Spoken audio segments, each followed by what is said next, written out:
Let's take one example on node analysis. Find Vx using nodal analysis. This is the given circuit. We have to find Vx. Vx is shown here, that is voltage across 25 ohm resistor.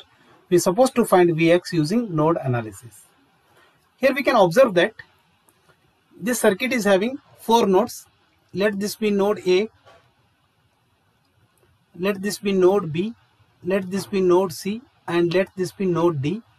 Let this be reference node and its voltage is 0. We'll assume that voltage at node A is VA, voltage at node B is VB, and voltage at node C is say VC, and voltage at node D is VD.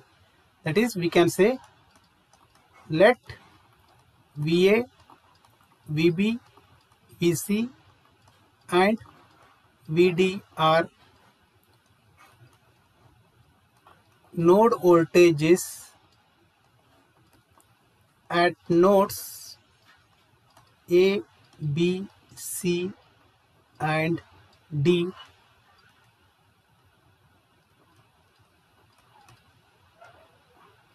respectively. Here we can observe that as this node is a reference node, the voltage VB is equal to 150 volts because it is directly connected to reference node. So voltage VB is equal to 150 volts. We'll call it as equation number 1. In this circuit, we can observe that in between node A and node D, a voltage source of 100 volt is connected directly. That is, if voltage source is connected between two nodes directly, then those two nodes are known as super nodes. That is, here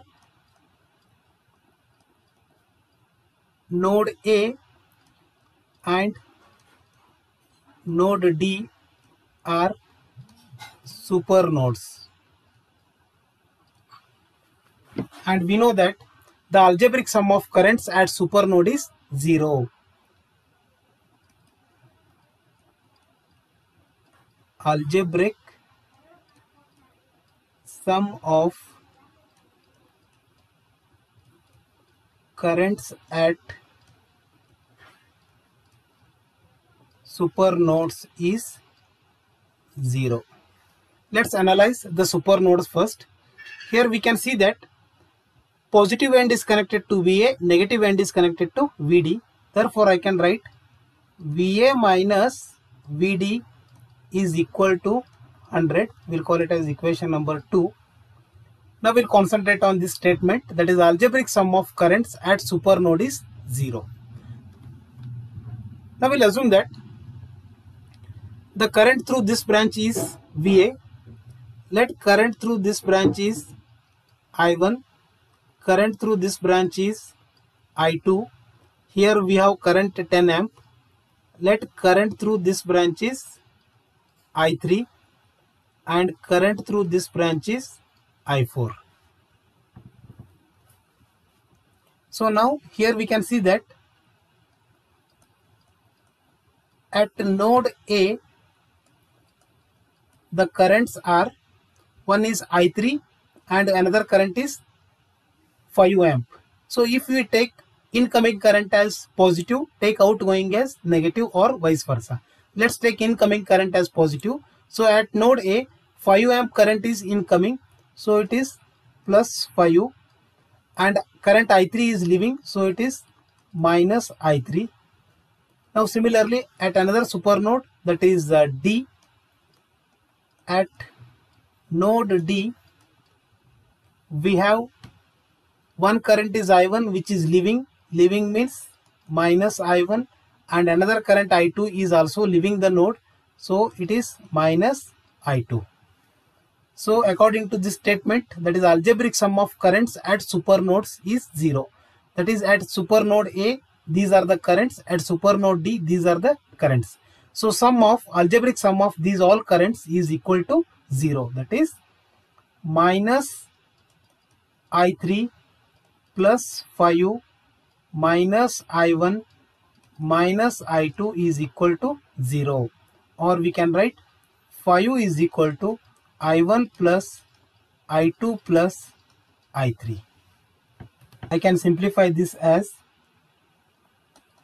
phi u is equal to, I will try to represent all currents in terms of node voltages, because in node analysis, node voltage are the variables. I1 is the current which is moving from VD towards reference. Therefore, I1 is equal to VD divided by 20 plus I2 is the current moving from VD towards VC, that is VD minus VC divided by 10 plus I3 is the current which is moving from VA towards VB, that is VA minus VB divided by 12.5. So we'll call it as equation number 3. Here we can observe that in this circuit, as we know, VA and VB are the super nodes. Already those we have considered. VB, where voltage source is directly connected to reference voltage. Therefore, VB is already analyzed, that is 150 volt. Now the left out node is VC. So now we are supposed to apply KCL to node VC. I'll solve here. Now apply KCL to node VC. KCL says that incoming current is equal to outgoing current. Here I2 is incoming to node VC, I4 is incoming, 10 amp is outgoing. Therefore, I2 plus I4 is equal to 10. I2 is nothing but VD minus VC divided by 10 minus VC divided by 25. Minus, here the sign is minus because the current is coming from reference voltage, that is 0 minus VC divided by 25, that is nothing but minus VC by 25 is equal to 10. We'll call it as equation number 4. Now using equation 1, 2, 3 and 4, we'll try to find the node voltages VA, VB, VC and VD. These are the 4 expressions we got. Here I have written for reference. Now we'll simplify this equation number 3 further, that is phi u is equal to VD by 20 plus VD by 10 minus VC by 10 plus VA by 12.5 minus VB by 12.5. So from equation 2 I can write VA is equal to 100 plus VD.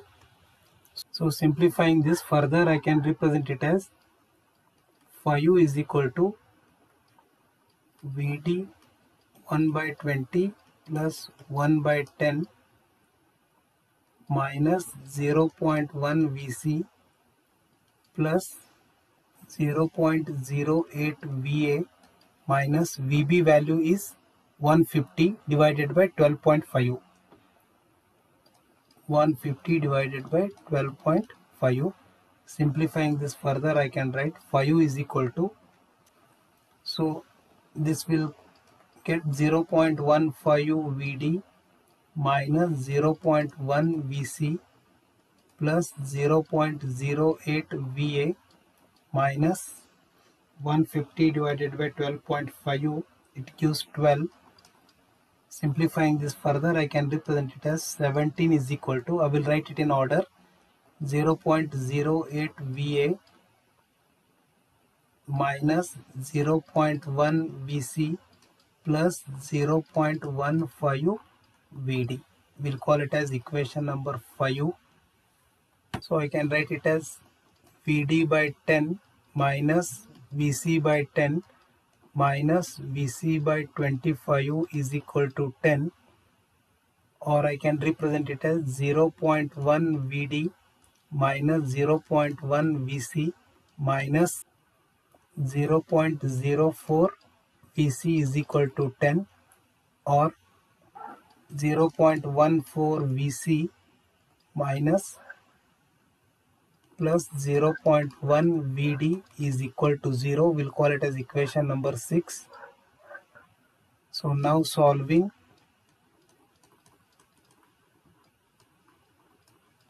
equations 2, 5 and 6,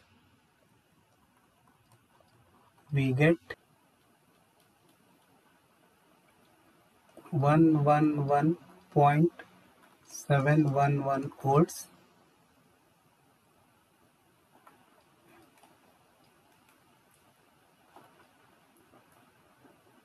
Anyhow, VB is 150 volts, VC is minus 63.06 and VD is 11.71 volts.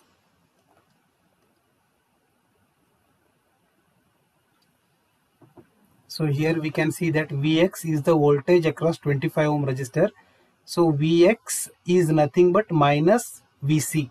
Therefore, Vx is equal to minus Vc, which is equal to 63.06 volts.